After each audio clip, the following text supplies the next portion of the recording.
Assalamualaikum warahmatullahi wabarakatuh. Kenalkan, nama saya Arik Faransyal Gapari, NIM 20073027. Di sini saya akan melakukan tugas mempresentasikan tugas video review dari poster yang ada di Expo WNP kemarin. Di sini bisa dilihat poster dengan judul Lembaga Penelitian dan Pelayanan Masyarakat, analisis penerapan metode kasus dan PJBL sebagai upaya terjadinya pembelajaran partisipatori dan kolaboratif, dengan latar belakang banyak mata kuliah di Departemen Sejarah yang tidak mencantumkan metode kasus dan pembelajaran berbasis proyek dalam silabusnya. Implementasi pembelajaran kolaboratif dan partisipatif pada perkuliahan di jurusan Sejarah UNP belum maksimal. Dengan tujuan pertama, penyempurnaan silabus mata kuliah melalui lokakarya kurikulum. Yang kedua, fokus grup discussion untuk pembelajaran kolaboratif dan partisipatif berdasarkan pemikiran historis dan perspektif dan empati. Bisa dilihat sini statistik dari bahan metodenya yang berbentuk ikan ini. Kemudian sini ada selanjutnya hasil dan diskusi peningkatan yang signifikan pada mata kuliah RPS jurusan Sejarah, termasuk metode khusus kasus dan pembelajaran berbasis proyek. Terciptanya pembelajaran kolaboratif dan partisipatif berdasarkan pemikiran historis, perspektif, dan empati.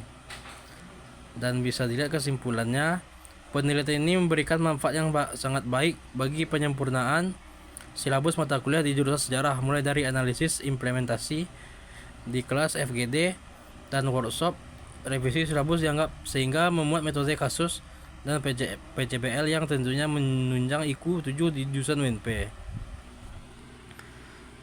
Selanjutnya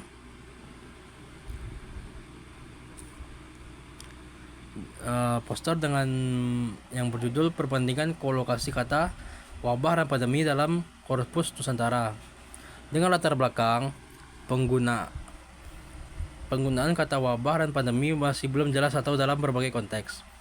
Telah dilakukan kajian terhadap kolokasi kata wabah dan pandemi dengan pendekatan linguistik, pernah, korpus tidak.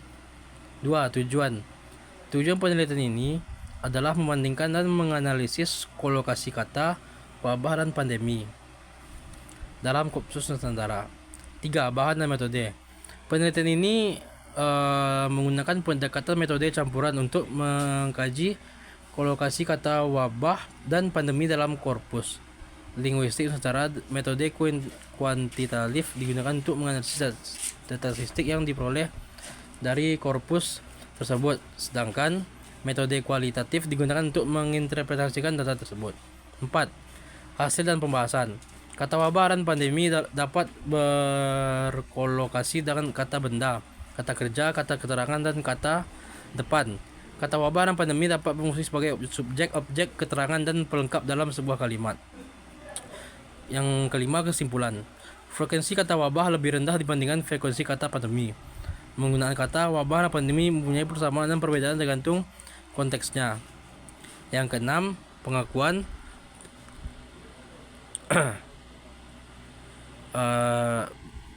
Selanjutnya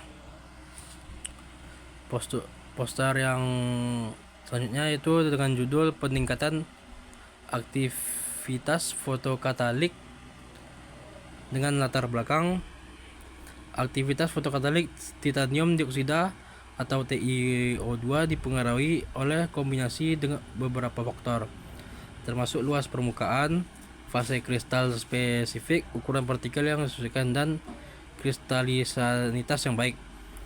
Yang kedua, selain modifikasi morfologi, dekorasi logam mulia dapat secara efektif meningkatkan aktivitas fotokatalik. Kandidat material yang digunakan untuk reaksi fotokatalik telah dibuktikan sebagai campuran TiO2 dan Ag mesopori dengan tujuan Pada penelitian ini kami menggunakan teknik sol gel dan deep coating untuk membuat film tipis AGTE pada substrat safir untuk fotokatalis metilen biru atau IMB. Poster selanjutnya dengan judul pengaruh kompetensi, komitmen organisasi, transparansi dan partisipasi masyarakat terhadap akuntabilitas pengelolaan dana desa.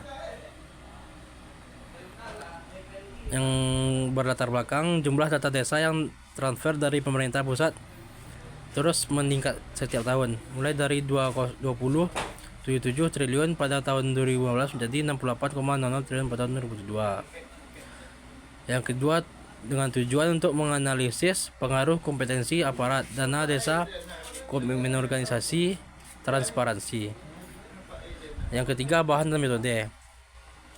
Penelitian ini merupakan penelitian kuantitatif yang memanfaatkan data primer melalui penggunaan kuesioner. Populasi berjumlah 92 orang, yaitu Kepala Dinas Keuangan Kabupaten Agam. Yang keempat, hasil pembahasan bisa dilihat pada poster berikutnya. Dan yang terakhir, kesimpulan. Kesimpulan 1. Kompetensi aparat pengelola dana desa mempunyai pengaruh yang signifikan terhadap akuntabilitas. Yang kedua, komitmen organisasi yang tidak berpengaruh terhadap akuntabilitas pengelolaan dana desa. Yang ketiga, transparansi tidak berpengaruh terhadap akuntabilitas pengelolaan dana desa. 4. Partisipasi masyarakat tidak berpengaruh terhadap akuntabilitas dana desa pengelolaan. Dan yang terakhir, kompetensi aparat pengelola dana desa, transparansi, komitmen operasi, dan partisipasi masyarakat secara bersama-sama berpengaruh terhadap akuntabilitas pengelolaan dana desa. Baiklah, itu saja yang dapat saya presentasikan terhadap poster. Saya Arik Faransyal Gafari, NIM 207 307. Assalamualaikum warahmatullahi wabarakatuh.